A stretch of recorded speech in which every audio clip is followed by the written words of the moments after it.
congratulations first. So let's begin. Thanks. What do you say? Yep. Yep. So tell us, Manoj, take me through your journey, how it has all been. Yeah, I mean, it's kind of, if I talk about the CFA, right? Like the first time I heard about it was in the mid 2000s. A friend of mine had recommended it. I was quite fascinated by the Indian stock markets. You know, the Sensex was zooming past in the mid 2000s, 2005, 2006. So at that time, you know, I just graduated, finished my bachelor's. So it was like, what next? And someone had recommended that this is the program if you want to learn more about the markets in general and, you know, finance, that if you want to compete against the best, do the CFA program. So I had that in my mind. It wasn't until I think another 6 years had passed in 2012 when I actually enrolled and attempted it. That time I was in the workforce and I could see that, you know, you needed a professional qualification. So I was thinking about an MBA in finance and the CFA program.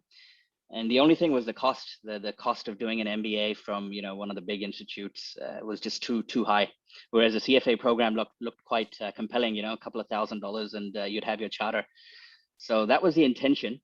The first time I enrolled was around about 2012, and that's when I began the journey. And obviously, it's taken a while to get there. All right. Yeah, I know that. So what has been the hardest part of this journey? I think it's just a focus. You know, one thing I thought was I could just keep doing it with all the other things that I was doing in my life, you know, full-time job and just all the other extracurricular activities. So CFA program for me was always like on the sidelines. I never focused and paid the discipline that I needed to. And I got away with it in level 1 and level 2. I passed with minimal effort. So I thought, oh, this is too easy. And then came level 3 where it just, I could figure out that there were weaknesses, you know, in my personality, and overcoming that has been the biggest challenge. You can only try your luck so long. I think eventually you get caught out. And it happened to me in level 3. All right, because the popular notion is that of the 3 levels, level 2 is supposedly the hardest of which, you know, I mean, people really do struggle in level 2, but with you, it seems that it was you know, it was not much of a struggle as you breezed past level 2 in your first attempt itself. Yeah, although I was more focused in level 2, you know, given that there's so much attention on how hard it is. So maybe even though I did less number of hours for that exam, the focus was there. I was waking up in the mornings every day. You know, I had a pretty good rhythm going into the exam. And at that point in time, my workload at work was also relatively, probably at the lowest point in my career. So having those, you know, less stress at work helped. With I think and the format is the same, like you know, there's no difference between the level 1 and level 2 format. You just even the number of readings, if you look at it comparatively to level 3, relatively similar, 55 to 60 readings. It can fluctuate. So it was just a continuation of the momentum, whereas level 3, the readings obviously reduce a lot. They're, I think, in the mid 30s, and you kind of start taking it lightly, you know, if you breeze past level 1 and 2. In the morning exam, you know, if you don't pay too much attention to it, just essentially you can pretty much fall apart in the morning itself. So yeah, I think it was just that particular phase where for me, level 2 turned out to be relatively okay. Okay. So along all this struggle, I'm sure that, you know, you were not the only one. Your family was equally involved in it. I mean, I would assume that they paid a huge, I mean, they struggled along with you. They kept on motivating you, and at the same time they would sharing you with your success and not so much success. So how has been their reaction? How has been their, you know, take on the whole matter? Yeah, I mean, my family here is quite small. I just live with my wife and a 2-year-old daughter. The rest of my parents and brothers are all still in India. So it was quite good until the daughter was born. You know, 2018, when she was born, that was my year where I was meant to be showing maximum effort, because I knew after her birth, it's going to be, the struggle is going to get harder. And I think that eventuated. The first few years, you know, huge support from the missus, and I think she was there right throughout. But the last year, I could see the stress, you know, having to manage a baby and put in the effort, because I knew I had to increase the number of studying hours. That was challenging. So yeah, I think they pulled through, and I pulled through. So I don't think I could have taken it another year, and neither could they. So yeah, I totally get that. I totally get that. So a small question out here, that, you know, how have you been severing the last few days? It's been good. Yeah. I mean, It's more of a you relief kind of or think more of a celebration? you kind of think you're going to do all these crazy things. Your mind is running wild if you pass level 3, but actually nothing happens. Life just continues, and it is a relief that you don't have to study ever again, at least the same level again, and you don't have to turn up for that morning exam. So yeah, huge sense of relief, and the fact that you can prioritize other things in life, I think, um, or whatever your next challenge is, you can focus on that, because it's hard to have many other goals when you're preparing for the CFA program as such. You have to keep other things in sidelines till you get over the line. So Manoj, I wanted to ask also one question that, the level 3 struggle that you have had. I mean, there were times when you would have felt like, no, this is not really for you, and you would have felt the lowest point.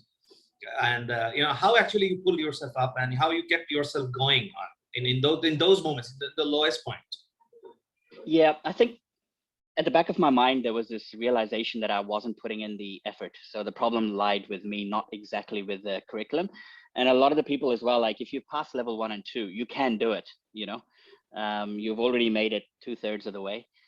So it's just that self-belief. And it was, for me, it was mainly to fix the problems that I was facing in my own personality, took it as a continuous learning pathway. If you think that there are personality issues that I have to overcome. One of them was taking shortcuts, trying to obviously not focus on the detail, learning as little as you can to cross the line. But at level 3 and after 1 or 2 failed attempts, you realize that actually you got to be serious about it, and you actually have to know what you're studying and really be in that mind, that frame of mind for a period of time. You really have to, especially around fixed income, equities, derivatives, you can't brush over them, so for me, it was more about just correcting that personality, having more endurance, and focusing on,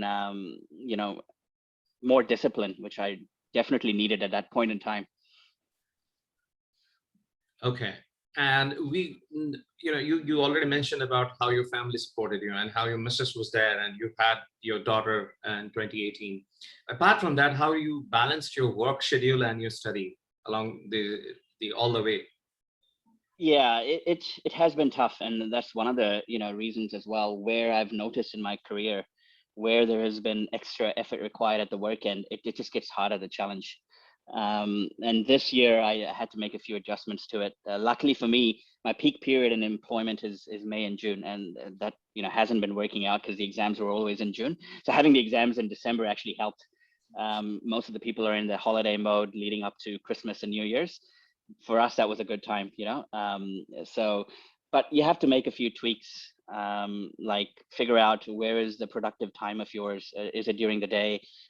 Is it during the night, or is it during the weekend? So for me, I think learn earlier in the day. So that was one of the tricks that I was trying. Focus, trying not leave it till the end of the day where you're tired and you're already exhausted from work. That helped as well. And are you really that you don't have to take the level 3 exam in the new CBT format? Yeah, it's interesting, right? Like, there's 2 things about the format. One is that you can now repeat twice in a year. So if you do fail, you don't have to wait the whole year. Hopefully your memory retention is good, and you just have to pull another, the results will come out in 2 months. So you have to just hang in there for another 4 months. But at the same time, because it's 2 hours, 2 hours and I think 15 minutes, isn't it? And the number of questions has come down. You can't hide. So it's going to be interesting for the people, whereas previously you could get away if you didn't know a few things, whereas with less number of questions, it gets tricky. You have to be more well-rounded and make sure, you'll get penalized for mistakes that you can't afford, which I think will balance out that extra attempts that you get in a year, especially for level 1. I mean, you get way more attempts now. So hopefully, yeah, it'll be interesting to see over time how that, obviously the first year is going to be teething issues. You're going to figure out how things are working. Even the Institute will collect a lot of data. So it's only, after a few years where it'll settle down, you can do some analysis on the trends. How has been your employer in terms of your support? They've been good. Yeah. It's hard to explain, like most of the place where I work in a bank, most of the people are CAs and chartered accountants and CPAs. So and everyone is used to the fact that you will be studying, but it's just for this one, there's a huge. It's not a couple of weeks. It drags into months and months. So yeah, they're good, and they usually pay the exam fees as well for you here in New Zealand. I think I've switched employers from level 1 to level 3, so that has helped as well. And yeah, when you need to take a leave, all that is taken care of. So pretty good environment. So it's pretty appreciative of your employer that they have not only sponsored your program, but also they allowed you to have that requisite leave to prepare for the last minute effort. Yeah, you need the leave. I think that was one of the things that I was struggling with. Last year, I only took 4 days off, and it wasn't enough. So this year, the strategy was to take at least 2 weeks off, and that paid dividend because you want to be in that zone, and you don't want any other interference. Obviously, it differs depending on which whether you're working, you're coming out of uni or what. But for me, I think having that last 2 week sprint really helped. And how do you think your future career prospect is going to be now that you're a CFA charter holder? It's good. For me, I'm not really 100% into investments. I'm in back office financial planning and analysis, working in a bank. So it was more about the global recognition of the charter. Other programs, they're individualized or maybe localized, whereas this one, you don't have to explain yourself. Within New Zealand, the population of charter holders is quite less. I think we only have about 400 to 500 people. So the awareness of the program is not much, but those who know it know what it means to, pass all the exams and be a charter holder. So from a global point of view, I really, appreciate it, as well as the knowledge that you learn. Even if you, in my opinion, even if you retain 10% of what you've learned in the curriculum, you should be pretty well positioned and well-rounded, to handle a lot of issues and just challenges that come about in your working career. So yeah, I think that knowledge is pretty much very invaluable. It's how do you retain it? Okay. On the topic, how active is the New Zealand Society for CFA Charter? It's pretty active. Like we do have regular events, and given the size of the group, it's relatively small. They can hold events. And in Auckland as well, most of the charter holders are in Auckland. So we do get lots of, event invites. Obviously, I think the participation is low when you're a candidate. You don't take it that seriously, whereas it's primarily geared for charter holders and networking. So I haven't attended too many sessions, but I think this year as well, I intend to be more actively, participating. Okay, the follow-up to that question is, because I believe that in New Zealand, the CFA is officially recognized by the regulation of New Zealand, by the regulator of New Zealand or the government of New Zealand. They recognize CFA as a formal education in lieu of some of the licenses and some of the certification that one needs to acquire before one can actually start practicing. So this kind of recognition is also there in Australia, in Canada, and in US. Unfortunately, we do not have that kind of acceptance in India as of now, as of yet. But we are working towards that. In fact, in our society, the CFA society in India is pretty active, but it's going to take some time. So basis that, where do you see the difference? I mean, from the limited perspective that you might be having, where do you see the difference between New Zealand and India, given that New Zealand has a formal recognition for the CFA charter holders? Yeah, I haven't really spent too much time on that particular question in terms of where the differences are. Obviously, I think it's what sort of a base you want to set, right? Like what sort of from a, like, say, the standards point of view. Let me rephrase. It's essentially, how do you want to be recognized? How do you, as CFA program, as a brand? Obviously, the penetration in New Zealand can go as the program expands, as there are more charter holders. Having these recognitions is a step in the right direction. You can get more buy-in from people who are interested in markets, and future candidates and charter holders can benefit. Whereas in India, yeah, if depends on what level of groundwork has been done, you're always going to be a step behind on the maturity front. So it's better to, I guess, start somewhere and proceed in that, have a plan in terms of how you're going to create that brand awareness and recognition. So I think, yeah, I'm not sure if I've answered you properly there. No, we get it. We get it. Your advice, if any, to the future budding charter holders or the CFA program aspirants? Heaps of advice, but I think you're gonna see that there's so many people providing advice, right? Like, I guess for me, one of the things that people don't cover, and I can only talk about my personal experience, and outside of, practice more as opposed to trying to learn the theory, because you keep forgetting the theory. You got to practice more, and the low hanging fruit, you got to grab them. Don't mess up your formulas. You got to keep practicing them. It's very important in the exams. You don't want to give away free marks or questions that you know the answers to. So for me, that was, I think, in level 3 was a distinguishing factor as well. You gotta practice more than you actually try to memorize. That's on the curriculum front. But from a health perspective, what I've noticed is you gotta have endurance. You gotta last 8 hours on the day, with a 2-hour break in between. You have to focus on your food eating habits prior to the exams.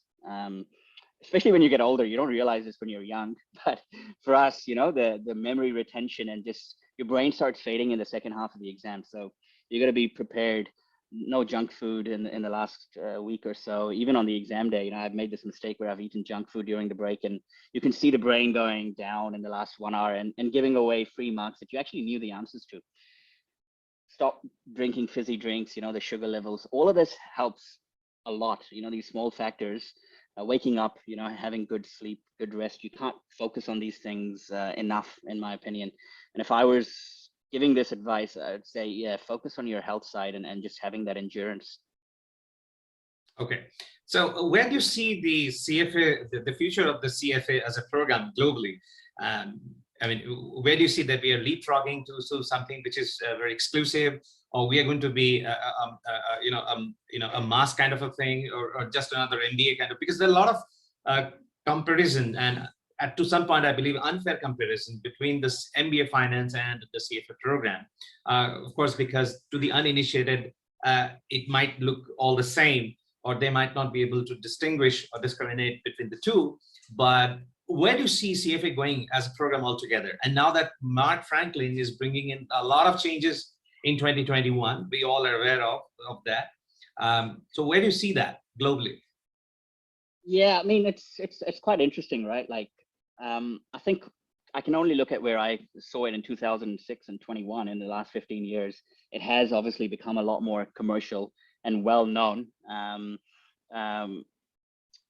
From my side, I think it's probably going to get more messy. I don't think it's going to, it can't remain exclusive, because the moment you start looking at exclusivity, you're looking at the numbers, the volumes that are coming in. I don't think there's any turning back. So from that perspective, and it needs to be messy. It needs to have a wider reach. If you're going to keep it as an exclusive club, you're heading towards like the actuarial side of the business. Roles are limited, skills are very specialized. Whereas if you really want the investment profession in general to have more, ethics in place, have more checks and balances, more governance, you would need more CFA charter holders, because otherwise you're pretty much going to be in the same space where you're in now. So my personal opinion would be it's actually quite good. I mean, the charter holders themselves probably won't feel that great because, you've earned something and you've seen the exclusivity drop. But for the wider community, if there are more charter holders, there's nothing like it, right? Like, that's my opinion. So, look at the CA programs as well. They're quite messy. Bread and butter, similarly, if the CFA can reach that level, it's probably going to take a long time for them to get to that level. And the markets themselves are not seen as, there's very different to, say, standard accounting.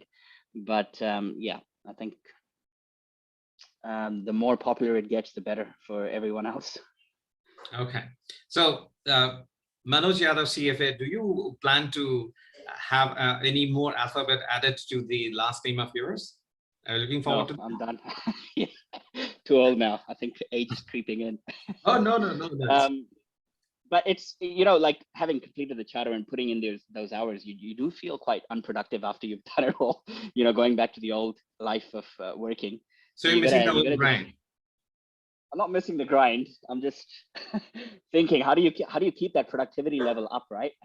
You don't want to go rusted again. So it's, but I intend to do something more in the, I guess, the AI space, the, algorithmic side, and just quants. I think, see if I can upskill myself there just to be competitive. The whole idea for everyone should be, how do you stay competitive in the market, and how do you constantly keep learning? So you got to keep, you can't switch that dial off, just by thinking, oh, I've done this and that's it. So Manoj, focus would be on that side. yeah, I do understand where you're coming from. Manoj, thanks a lot for sharing your time. And it has been a wonderful journey for you. It has been a very rewarding journey for you. I wish you all the very best in your future endeavors. If you have to have any parting shot given to our audience, please go ahead and give it before we close it. Just do subscribe to my YouTube channel. All right, find it. I think if you All could share right. the link with the audience, that'll be Sure. good. I try to create genuine content and try to help those who are looking for help, just like you. It's all about spreading awareness and just people, regular day-to-day people who have stories to share. I think spreading the message, that's important. So yeah, that's all. Thanks a lot, Manoj. It's been a pleasure talking Yeah, to you. no, thank you, Abhishek. See you around. Bye.